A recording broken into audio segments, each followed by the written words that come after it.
And of course, we have quadruple witching today, which means a lot of option expiry, so we'll get more volatility, so it should be interesting. And let's just see what happens. We'll be watching pretty heavily Qualcomm, Apple, and Tesla, but we'll be watching everything else as well. So here we go. Hey guys, what's up? It's Ace. I am narrating now. What you just heard was actually live from this morning. However, though, after I after I said what I said there at the opening of the market, I just started trading and I didn't say anything else, and nobody else was in the chat room with me. And so instead of having you guys just watch a bunch of price action and maybe a few annotations on the screen, I thought I would jump in here and go ahead and narrate and tell you kind of what's going through my mind while I'm day trading and why I'm doing what I'm doing and what I'm looking at. I thought it would just maybe give some really good insight into what goes through a day trader's mind and how they think and get profitable in the middle of the, or I should say, during the trading day. So I hope you guys enjoy this different aspect of my video. I haven't done this before, so let me know obviously what you think in the comments. Anyways, looking at Qualcomm here, it is going up based on news. Looks like Apple owes Qualcomm money based on patent infringement. So you're going to see me flipping through some charts here and looking for something to trade and get into. Okay. So as you can see me typing in right now, NVIDIA, or I'm sorry, ATVI. I'm actually bringing up other charts right now because since Qualcomm did not work out the way I thought it was going to, I need to find something to trade, and the day is moving, so I've got to get on it. I do have a pre-select universe of day trading stocks that I look at. I track them every day, every night. I know them very well. And so that's what I'm doing right now is I'm kind of flipping through these stocks and I'm seeing, okay, what's moving with the market right now, what looks good on higher time frame charts, where's support and resistance at, where is the yesterday's high and low at, where's pre-market high and low at. I'm going through all this while I'm flipping these charts and I'm looking at them because I'm looking to see what can I take a trade on as we are 3 minutes into the market. Now, you see me going now to WDC. Once again, these are my stocks, and these are the stocks right now that I'm identifying as the movers that are taking place today. So as you can see, I'm very bullish bias because all these stocks that I'm flipping through, they're all pushing to the upside. I'm not looking at anything short today whatsoever. I have a long bias on the market going into the day. The only reason why I was looking to short Qualcomm is because of news. I was looking to trade news. It was a pure news play, and that's it. But overall today, I was very bullish on the market. So that's why you're seeing all these stocks that I'm flipping through. They're all breaking to the upside, okay? WDC, absolutely gorgeous move right now. If I'm not mistaken, at this point in time, I was thinking about taking a trade on WDC, which is why it's planted on my screen for so long. I did not take the trade on WDC. And I think the reason why, if I remember correctly, I didn't pull the trigger on this one for a day trade was just risk to reward. I just didn't think that I would get the kind of reward that I wanted out of it for the amount of money I'd have to put into it. So I chose not to take this one. But as you can see, it's really, really moving quite nicely. It's already broken. It's 2-minute ORB. And keep in mind, generally also, I like to go ahead and wait until the second 5-minute candle prints before I execute any trades. So really, in the first 5 minutes, it's a lot of just watching and seeing what these stocks are doing, what the overall market's doing, and just going through stock charts and looking and seeing, okay, what do I want to look at? What do I want to play based on a breakout of the 5-minute range? So at this point in time, I'm still looking at WDC and I'm still evaluating, I think, in my mind whether or not I want to take this trade. And that's why it's up on my screen for so long. Keep in mind, guys, I came into this day with a game plan. I mean, and any good day trader will tell you that even if you have a news event taking place, you want to trade that news, you have unusual options activity, you want to trade that. A lot of times you can go into the market with a game plan, an idea of what you want to trade, and it can just totally not be there. And so it's always good to have a set list of stocks that you know very well, that you track every day, and that you can go your go-to, if you will. So if an idea you had doesn't materialize, you're not stuck in the market trying to frantically find something to trade. That's the last thing you want to do while the market's moving. Because in the opening of the market, that's where you're getting all your volume, your volatility. That's really where you're going to see, in some cases, most of the move takes place on the stock in the first 30 minutes. There's a lot of traders that don't like to trade this time period, and I completely understand why, and I respect it. It's a very dangerous time to trade for a lot of people who don't know what they're doing, because you can get hurt really bad in the first 15 minutes of the market open. You can get hurt really bad if you don't know what you're doing, because there is so much more volatility. There's so much more price action happening, because you have all the overnight orders that are being opened or closed, orders that were placed overnight by swing traders, by large investment firms and hedge funds and institutional traders. And that's really where a lot of this velocity and momentum comes from early on. So, but it's one of my, if not my most favorite time to trade. Day trade is in the early morning hours. I generally will only day trade the first hour to hour and a half tops. After the first 90 minutes the market's open, I don't day trade at all. I'm done day trading. I will personally look to put on swing trades, and I'll look to I'll start searching my stock charts, and I'll start looking for swing trade opportunities. I'll start looking for unusual options activity. I'll start looking for ideas to swing trade, and also ideas, of course, for potential day trades later on in the week as well. So anyways, hopefully this gives you kind of an insight into my thought processes here in the first 10 minutes. Okay, NVIDIA. So I love NVIDIA. I have been tracking NVIDIA, guys, now all week long.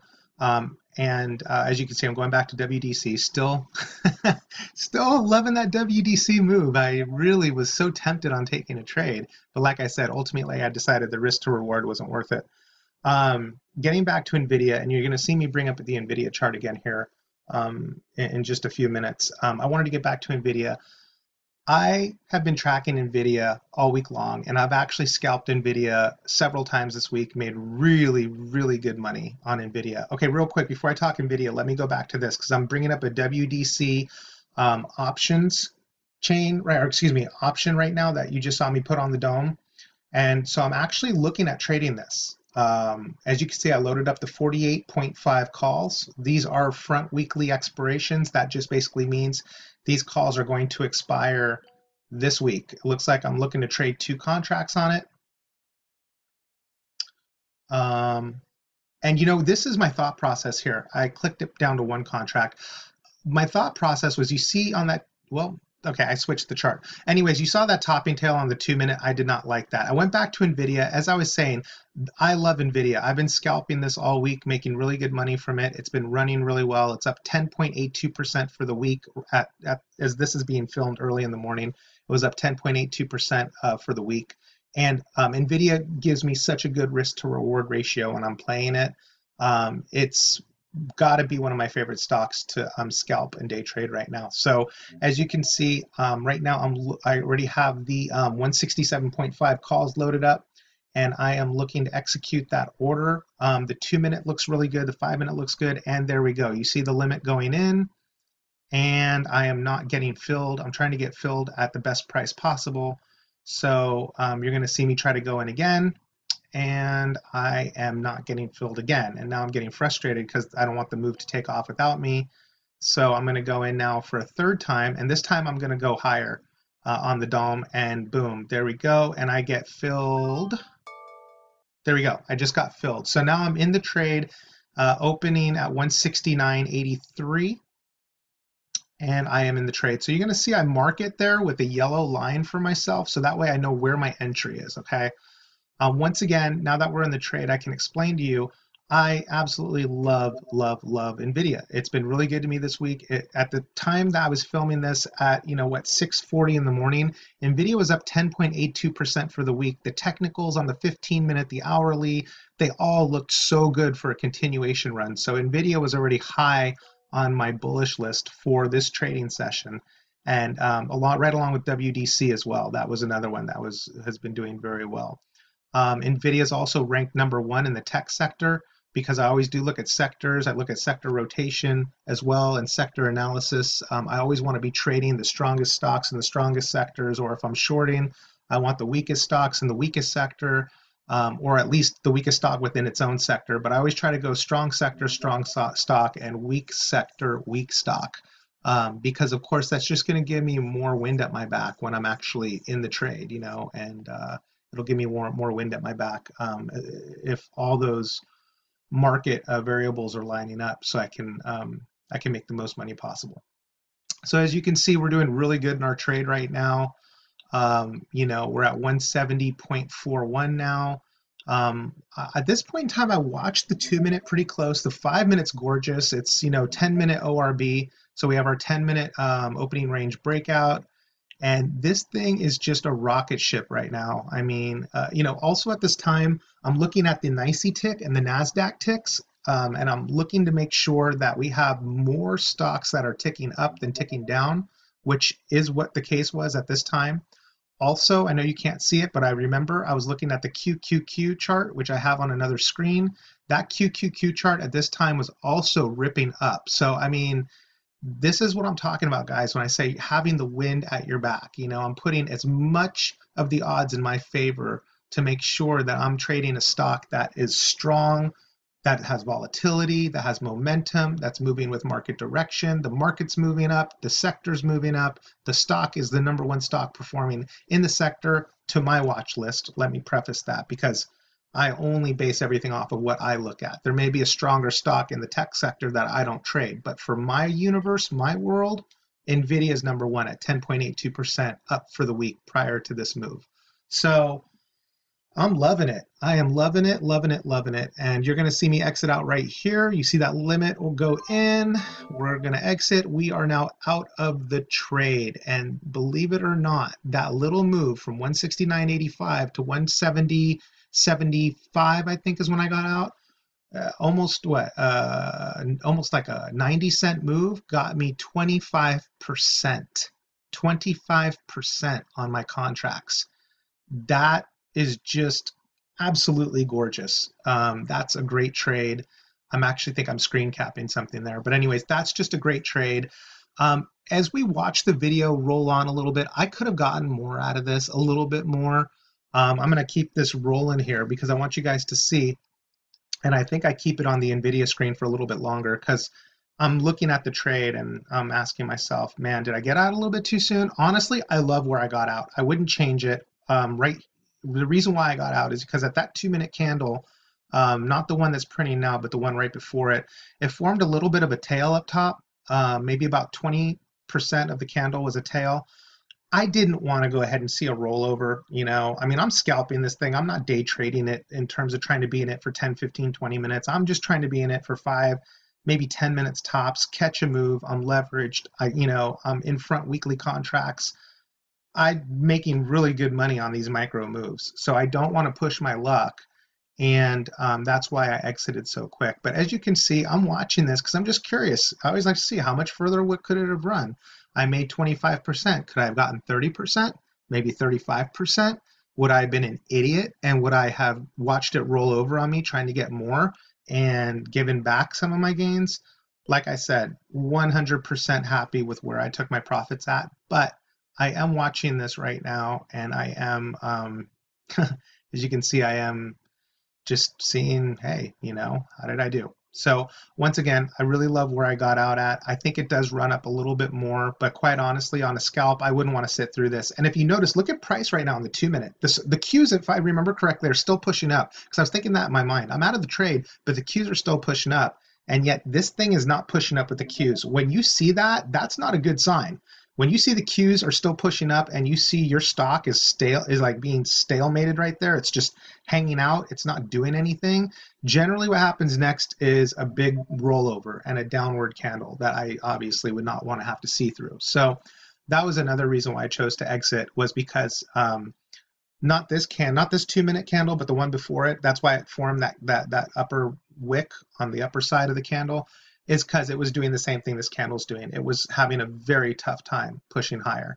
And if you notice, the candles before those, the green ones, they had no problem moving up at all. They were moving right up with the Qs. So when you're seeing your stock move and you're seeing the Qs move, or the SPY move, and your stock is moving right along with it, big, nice, wide green, wide range body candles, there's no reason for you to get out. But when you start seeing failure, you start seeing price having trouble getting higher, you start seeing, some topping tails forming, that's the price action, the stock telling you I'm having trouble. And if that's always a good time to exit your trade, especially if you can get 25% profit on your contracts and you're leveraged. Hell, time to get out of Dodge. There's always another scalp later on or tomorrow or whatever. So anyways, guys, that's the video. I hope you enjoyed it. And I'm going to swing in here real quick if I can. Actually, you know what? I thought I could swing in a P&L graph. I don't think that's going to happen. So anyways, I did make 25% today on these contracts. I will go ahead and continue to post these videos. And if you like everything you see here, please like the video. Please subscribe to my channel. Leave me any comments or questions, and I'll talk to you guys soon.